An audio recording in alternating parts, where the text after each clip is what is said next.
parkway in my automobile, trying to get back to my pappy's corn liquor steal. Soon as I crossed that Buncombe County line, something in the air blew my podcast up high. It was the wisdom from the chicks in the city sticks, and I knew right then it was gonna be my fix. No need for white lightning to get my start. It's hey Lord, have mercy, Hannah, bless your heart. Wardy, yeah, you know what I mean. It's not strange, take it from me. Wardy, come and listen to see weird mountain gals on the Wardy.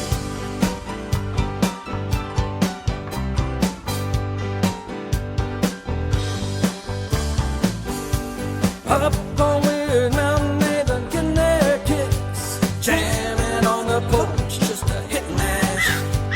Stirring up the pot, that's what they do best. They dish it out till there ain't none left. W-Y-R-D, yeah, you know what I mean. No, it's not strange, take it from me. W-Y-R-D, come and listen to see weird mountain gals on W-Y-R-D.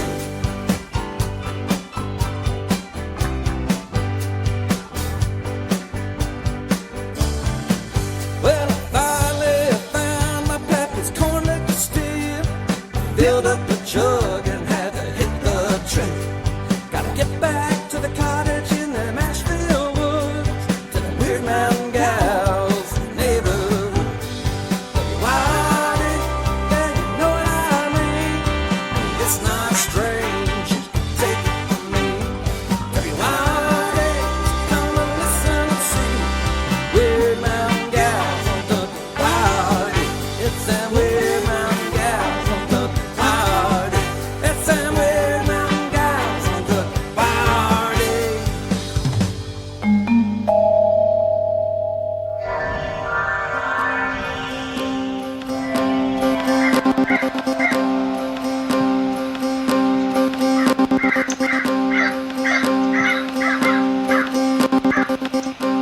Do you consider yourself normal?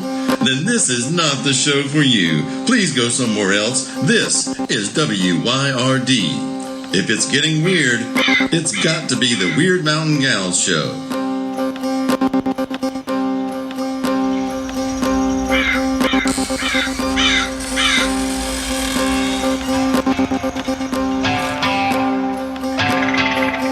You're listening to Byron and Alicia, the Weird Mountain Gals.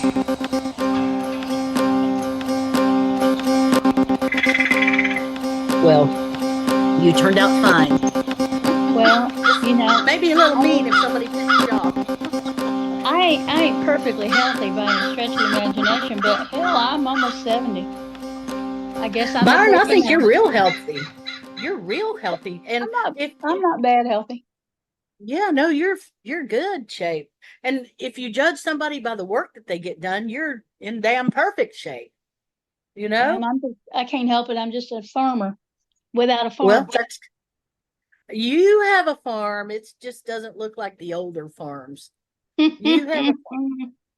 That's right. You really do. And you can't help it. That's what you do everywhere you go. It's kind of Is, true. you know, really true. take it. That's a compliment. That's a compliment. Well, Nobody has something to I tell got you to to be do. busy. Something I got to do out on the farm today, since it cools off a little bit, is go water again. I watered the front part of the yard and property last night, and tonight I gotta go water the back. Keep my peppers producing. Have you ever heard of shocking the plants? What do you mean? Well, I remember a long time ago when it was extremely hot. They didn't want some folks in my family did not want really cold, icy cold water on the plants, so they wouldn't water them in the daytime because and they'd water them at night instead after it got dark. And I remember that they told me it's because it would shock the plants if it was really hot outside and then all of a sudden you'd throw icy cold water on it, that it could shock them. And I assumed that meant that the plants would die or something. I don't Well, know. it's stopping producing probably. But I mean, we don't have icy cold water. We've got rain barrels. So Which we is, water that's them. perfect But temperature. yeah, but it's better to water them at night so that the water the rain can soak in instead of just getting, Yeah. immediately becoming fog. I used to do Plus, that with, it's too hot to go out there. yeah. Well, I still water what little bit I've got. I still water that at night. And I remember I used to do that with the different family gardens.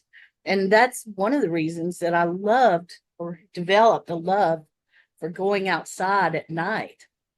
Now, I'm older now and I don't see as well. I certainly don't run as fast, but I'm also not worried and scared. I love to be outside at night. Me too. If it's not in the city, if it's not around a bunch of other people. Yeah. Well, people Animals, are way more scary to me than the animals are. I mean, see, my neighbors are still bitching and whining about this little old bear. And I swear I've encountered that bear 4 times now, 5 if we count the time last year. And it never has never offered anything to me other than, oh, there you are. I got a visual on you. You ain't nothing to scare me. well, they don't want around you. We've said it before. They just want food. That's right. If you had a hamburger in your hand, they might come after you, but I doubt it. Yeah, Even then. exactly. Exactly. Yeah. But then Well, don't be like the idiots. Have you seen some of these postings in our area of the idiots who would see a bear and they're like, "Hi, Mr. Bear. I'm going to come outside and see you. Oh, and I'm going to have my chihuahua in my hands." I so people dumb. people are so separated from nature that they're idiots. I mean, they're idiots anyway, many of them. So being separated from nature does not make them more idiotic. And yet, I just I just don't know how some of these people live. I don't. I don't know how they live. Used to say that. I said it for years. I don't know how they survived to be this old. I've said Yeah, that for years about them, but common sense is a rare commodity, isn't it? But it is. because even if you're from the city and you've never been around wild animals before, it kind of makes sense to me that you don't just assume that bear is like Yogi and it's going to go, "Hey there," you know, Well, and you would do that because you have common sense. well, I Well, guess. I saw a video the other day of this guy who had rigged out this contraption, and they'd go and find rattlesnakes to see how quickly a rattlesnake would bite you. And they just Oh, found time and again that a rattlesnake will rattle and then it'll go away. It's like I warned you. And to get a rattlesnake to bite you is hard. You have to really be an idiot to get a rattlesnake to bite you because they mostly don't want to do that. And they'll just get they out of your way if they can. And if you're not being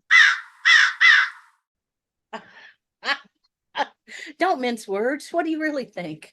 I know I need to become more politically correct, I guess, but I just don't I see hope how that's not. going to happen anytime soon.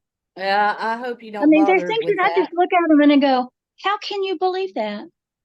How, in the face of science, can you believe this thing? Are you are you just stupid, or I can't go beyond that. Beyond, I have to know if you can believe this thing that is so patently unbelievable. Well, I guess I don't know what to say. Well, are we still talking about animals or did we move on to politics? I think it works both It ways. does. It does. Maybe we shouldn't talk politics today because there has been a lot going on, but after a It fin- while, I'm telling you, it finally got interesting, didn't it? Finally. yeah. Hardly any I of them that did it are going to pay for it. And that makes me mad because all these years later, that should have been done. It should have been a done deal a month after it happened. It all should have been done. But it wasn't well, because we still shouldn't be fighting that damn battle. Well, we're so divided as a country that half of us think that they're criminals and half of us think that they are heroes. And by them, I mean specifically the folks who attacked the Capitol on January Yes. 6th, or as Trump would call them, the J6 heroes, Yep. or he calls them Martyrs. Mart or something. He's, got them singing the American anthem and all of that on some recording. And he says the first thing he'll do is award them medals of honor and all of this crap. And I'm thinking, really? Well, yeah, he's going to reward the criminals. And it kind of hit me today that it's always going to be something that, like, just like me talking about the video that came out with Pelosi, that's just GAFLA. The real issue Yes. is good versus evil. And the problem is the people who are on each side think that they're good and the other side is evil. They do. And you know why we divide up like that? And I'm going to just call it right out. It's Christianity. Christianity's story that they love to tell you is it's David and Goliath. It's the walls of Jericho, that somebody is the ultimate evil and the only thing that can stop them is the ultimate good. And we've been living with that crap for too damn long, because everybody is just human, and maybe they are driven by greed, and maybe they're driven by fear, and maybe they are driven by altruism, but they're all just human beings. They're just human beings. You're right. Well, we were talking about something last week, and when I was editing the podcast, I thought, well, that is right. We were talking about the fact that within a large group, so we're talking about politics now, people who are dealing with large numbers of people. In a large group, you literally can't get anything done without some compromise on both sides, because you can't satisfy everyone. And so it's nice. It's a nice thought that we'll never give in. We're never going to compromise. Okay, fine. You're never going to get a damn thing done then. Right. Nothing done. And that's a shame. And there are some things that you should not compromise on, especially pertaining to self-respect, etc. But if you want to govern groups of people, if you want to manage people in business, if you want to have friends that are there forever, what do? You compromise. If you can't make it to my house on Saturday, then let's try for Sunday.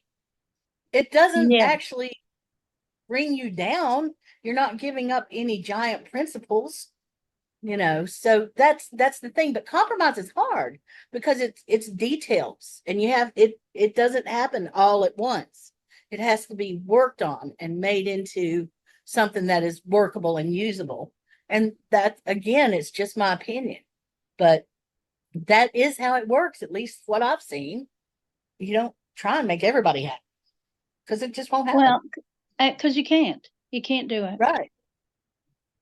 I should. Well, politics, but at least it is interesting now. Yep. So we did weather, politics, real estate, stupid people, and bears. Supper. We ain't talked about music or supper yet. Music. What you been listening to? What have I been listening to? Oh gosh, I won't remember his name. He's a guitar player. One of his names is Graham. It's like Graham Parsons? No, he's a young new guy. It's like Oliver Graham, something like that. Man, he is outstanding. And our young neighbor, Charlie, turned us on to him. He said, you got to hear this guy. So I've been listening to some of him, and I'll tell you his name so we can put it in the show notes. Okay. But I've really been enjoying him. And I've been listening to a lot of Steely Span, which was a group I listened to a lot when I was in college.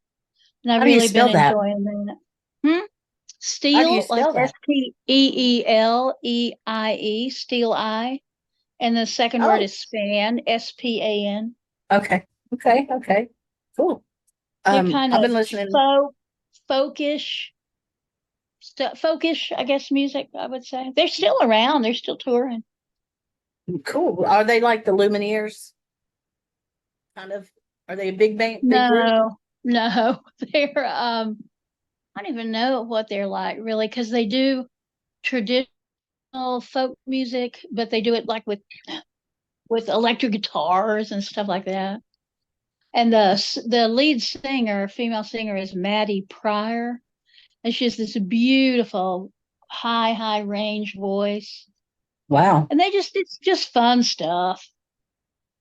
That's what I need to hear. Fun stuff. I've listened to a guy named Billy Strings.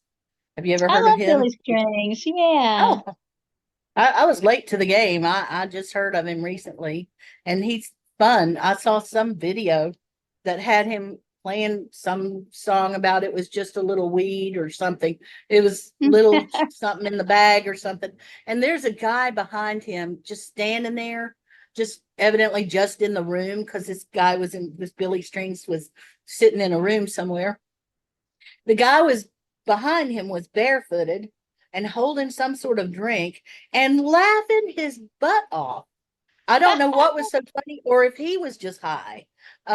But the music was good. I thought that it was really good. And I've also I've gone back to some of my old favorites. So I've been listening to some Towns Van Zandt.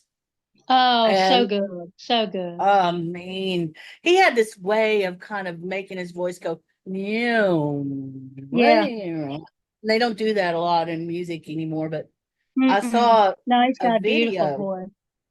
Well, he was my last video splurge. Was Towns Van Zandt. And I saw this video, which I've heard his music, but never really seen videos of him, except when he was on Hee Haw that time. Or excuse me, Andy Griffith. Do you remember that? He was on Andy Griffith. I do. Um, and there was a man in this video. It showed him in this house, and it was Towns Van Zandt sitting there playing his guitar, and there was a woman washing dishes in the sink and smoking a cigarette, and then there was an older man, a black man, and he was dressed in all denim, and he was sitting behind Towns Van Zandt, and he was crying his eyes out. It was real. You Oh, could see that it was real. And I thought, I was fascinated. I thought, what's going on? I don't understand. Who is this guy? Was he, family? Was he, I don't know, but he had such just sadness, and he was just crying. You could tell that the emotion of the song was hitting him hard. And it showed the oh, woman kind of, and of course, Towns Van Zandt, I don't think he knew it because he wasn't facing him. He was facing the camera. And it showed the woman sit down there beside that man. And she took his hands into her hands, and you could see her just kind of petting his hands, like trying to comfort him. oh, yeah. And that sent me down this whole rabbit trail of things that are real. That's real. That wasn't, I mean, I know that it was semi set up because there was a camera there. So it wasn't totally spontaneous, but you could tell that that was a real thing that happened. And I don't recall seeing that in any kind of music in the last few years in any kind of music video. They're all very No. choreographed. Oh, no, because it's all Uh, very sleek and sophisticated and yeah, yeah. yeah. And so that sent me down another rabbit trail, which was I wonder if younger people who have never been exposed to that sort of thing, how would they feel getting hit by music the way that you and I and other people, it'll come and just wash over you, and it'll just, be everything to you for a while. And so I started looking around for that. And I found, of course, Johnny Cash is one of my favorites, and he redid a song by Trent Reznor and Nine Inch Nails, and it was called Hurt. I'm telling You you, know what? Trent does no longer owns that song because that's Johnny Oh, he admits Cash's it. song. He admits Oh it my now. God. The first time I heard that, I mean, you can't mistake Cash's voice, but Right. I thought, haven't I heard that song somewhere before? That song feels familiar to me. And Mhm. like you, I dived into the rabbit hole about, I think I asked a musician friend of mine, it's like, where'd that song come from? And this person said, I take it you don't listen to Nine Inch Nails. And I went, no, I do. No, I do. And it was so different. It was so real. It was so heartfelt that, I mean, yeah, Trent, bless him for writing it, but he didn't understand the song he was singing. Nobody understood that till Johnny Cash sang it, I Yeah. think. Sorry, Trent.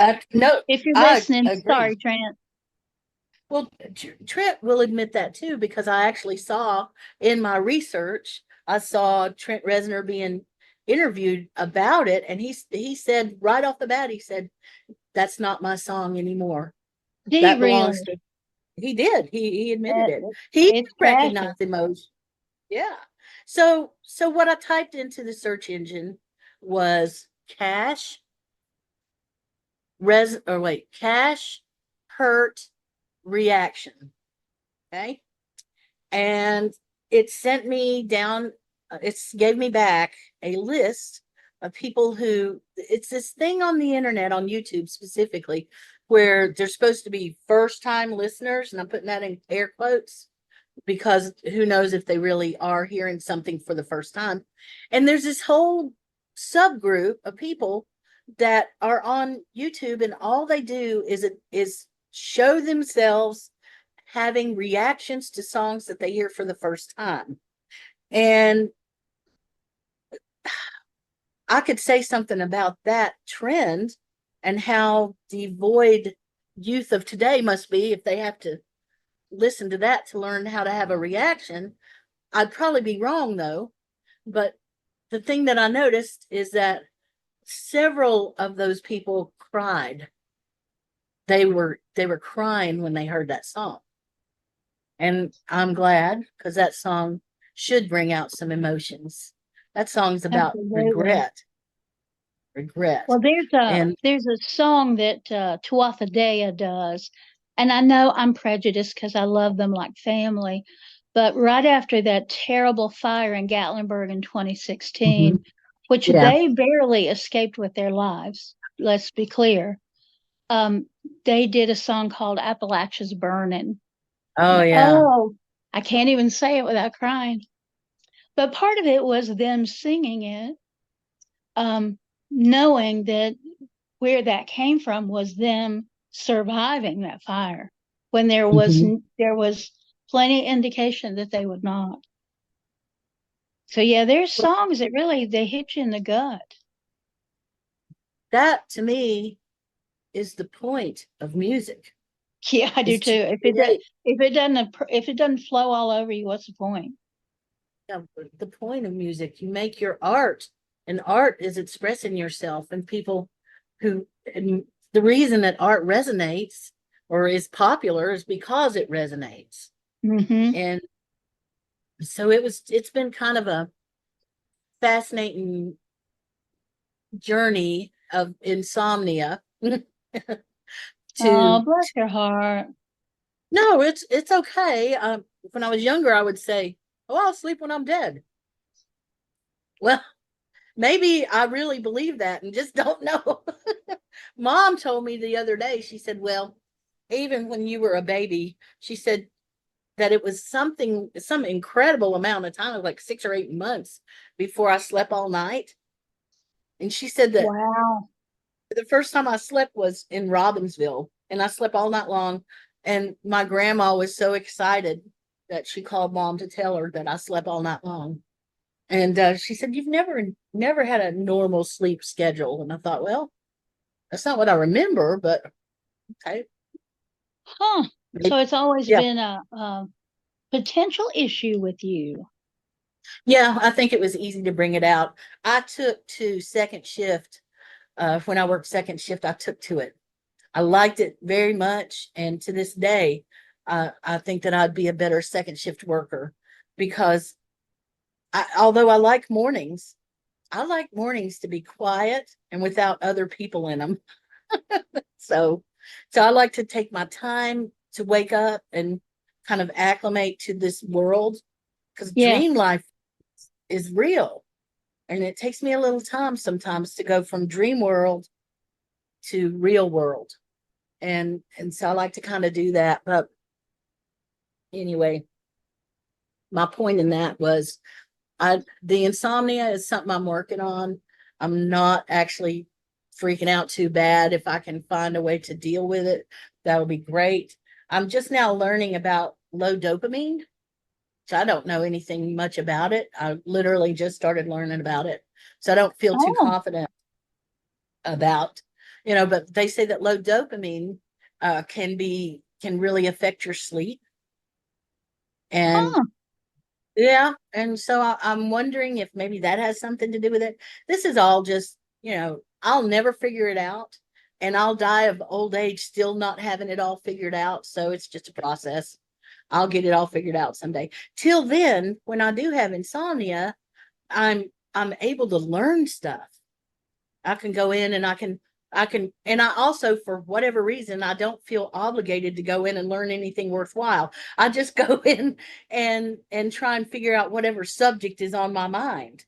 So it's like watching those kids have reactions to songs and wondering about what would it be like to be 20 years old, to be Oh God, born I, in two. I just I can't imagine what it must Yeah, be like growing up in these times. I can't. yeah. 'Cause it's hard enough And dealing with them mhm. at my And age and your age. well, they don't know who Johnny Cash is. They don't know who these groups are that you and I talk about. They don't have any idea. Well, and they've never known a nation that isn't totally wrapped up in chaos. They just Yep. haven't.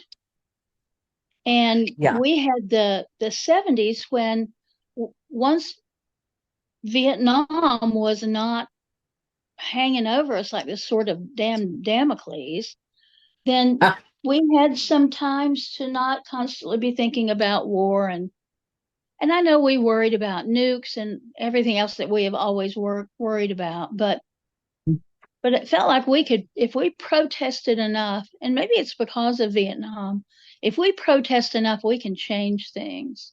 And now, of course, we know that we can't. No Yeah. amount of protesting is going to do it. And you really think that the American, is this for America you're talking about specifically, I Yeah, guess? that in the 70s we had this sense of, well, we stopped Vietnam, and things are looking better, and people of color are being treated better, and women are being treated better, and all of that stuff. Well, and none of that ended up being true, did it? No. I mean, I'm maybe sorry. better than in the 20s and 30s, but that didn't solve our problem. And now it feels like we can't even protest something and have things change. I don't know how we make change, positive change socially. I wish I did. I don't know either. Yeah, I know that it's not just wearing a radical t-shirt No, and and it's not having a just bumper. signing another moveon.org petition. Well, I mean, I don't mind signing certain things and all of that, but I don't expect it to make any kind of real change. No, Part of that is no. because you got to have some compromise on both sides to make any real change. It's like, I want zero fracking. Okay, zero fracking. I want no more oil, no more gas powered cars. Well, that's pretty radical, isn't it? That's way over there. It's not very practical. But I know people who think that we don't have to worry about this resource of oil, that hey, the planet's either going to be gone or we're going to be gone, or something will be handed over to us, and they don't understand that. So see, that's one end. I'm over here on one end, they're over there. The answer is going to have to be somewhere in the middle, somewhere. Yes, ma'am. That's right. And you know, I don't know what that makes me. I don't know what that makes me. Makes you a I mean, centrist. I It makes you guess what is that it makes you what most Americans are, is a centrist. Is you want the schools funded, and you want the roads drivable, and you want people treated right. And I don't know yes, why that is centrist, but it is. and the But planet. yeah, and you want the planet and you want us to understand that resources are not renewable. Even the They're so-called not renewable infinite, ones aren't renewable. but even when they've been handed to us by God Almighty. Right. Here's the lightning strike. Golly, boy, we're on it today. Gee, I mean to Jehoshaphat. tell you. Well, so I want to change the subject back to that snake that you were talking Yeah. about. Where did you see that at? It's crazy. Well, if I run across again, I'll send it to you. It was a reel, I think, on Facebook. And a guy had it was a contraption that looked like a human leg with a boot on it, and a wooden stalk coming up. And he would just find a rattlesnake and just kind of poke at it with the toe of that fake boot to see if he could get it to strike. And it just many, many times just did not. It did not strike. It would just Well, go away, or if it play dead or whatever. It took a lot to get it to strike. But I'll Steve find that and Irwin. see. Yeah, Well, I'd it be was interested. it was kind of like that, only the fellow doing it didn't have an excessive personality. He was just like a scientist, a biologist trying to figure that out. Well, maybe that's fine, but sort of have a little tiny problem with people who are so fucking irresponsible that they would. I mean, don't they realize that people are stupid and they're going to see this on Facebook or on YouTube, and then they're going to go out and try and do it themselves. So Well, but I mean, I think for a lot of people, they don't. It's like, I'm going to show you that how this works. And then if you're stupid, that's really not my problem, is it? yeah, That sounds like a you problem. So if yeah, you go out and you just have on a regular old boot and you're using that to kick a rattlesnake and you didn't do the protocol, that's really a you problem. That ain't a yeah, science problem. That's a you yeah, problem. yeah. But Steve and it Irwin. wasn't the same snake. He would go out finding snakes so he didn't irritate the same poor old snake over and over and over. Gotcha. I go, well, I mean, that's a little better than some of the things, but I thought, I actually like Steve Irwin in so many ways because of he loved the animals that he was looking at and trying to educate people about.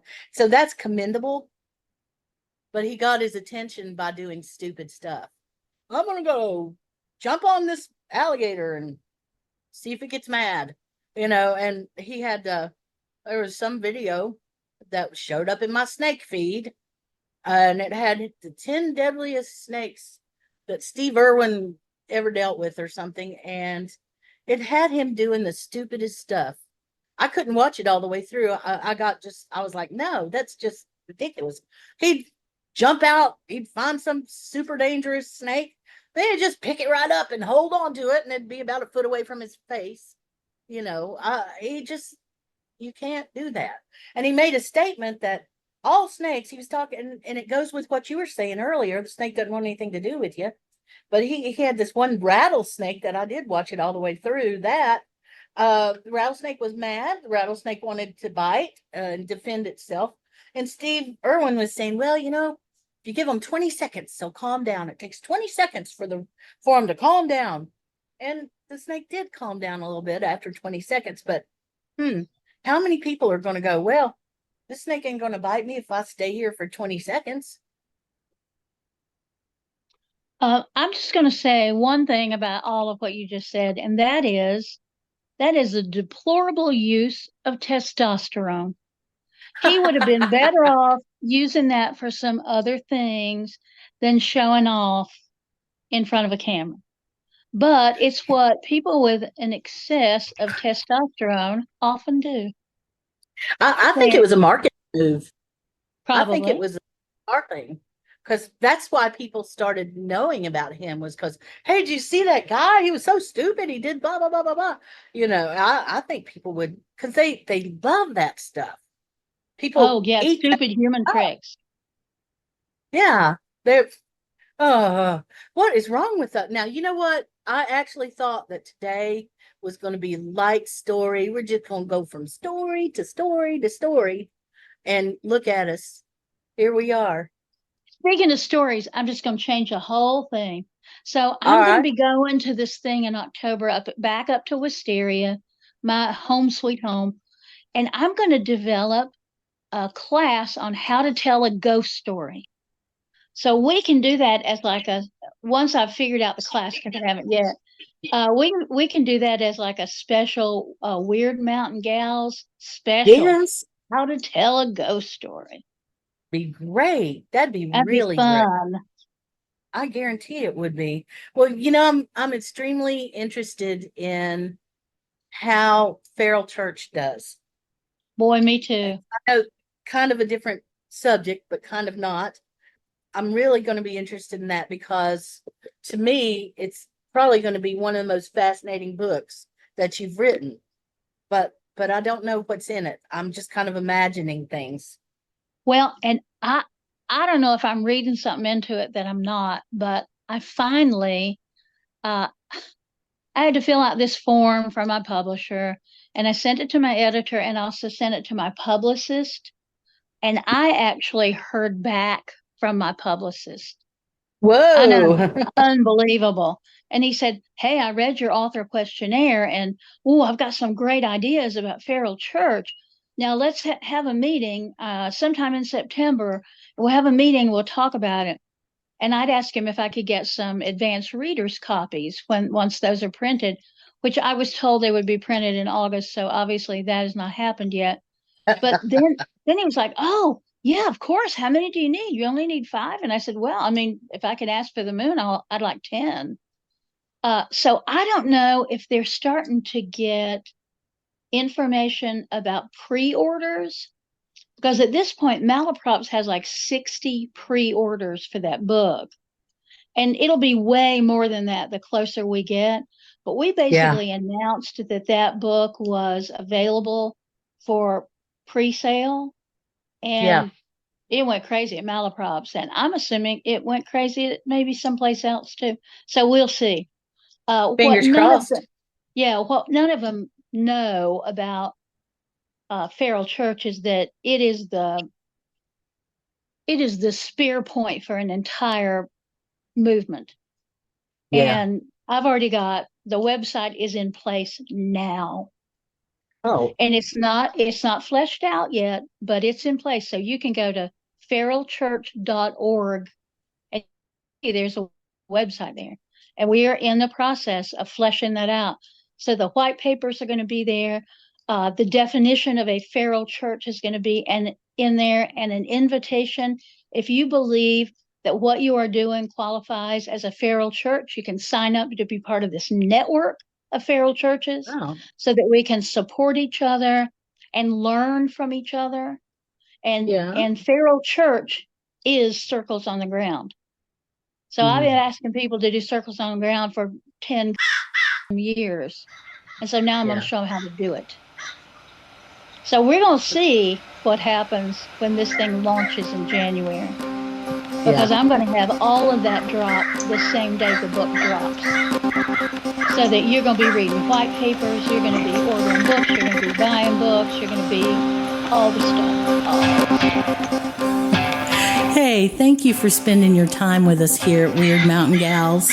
We sure do appreciate it. I know time is the most important thing we have, so I promise that if you take your time to listen to us, we'll take our time to continue to be weird. Many thanks to Sunslice Records for all the help. We couldn't do it without you, Craig. Check out our social media for information, community, or a few laughs. WYRD Mountain Gals.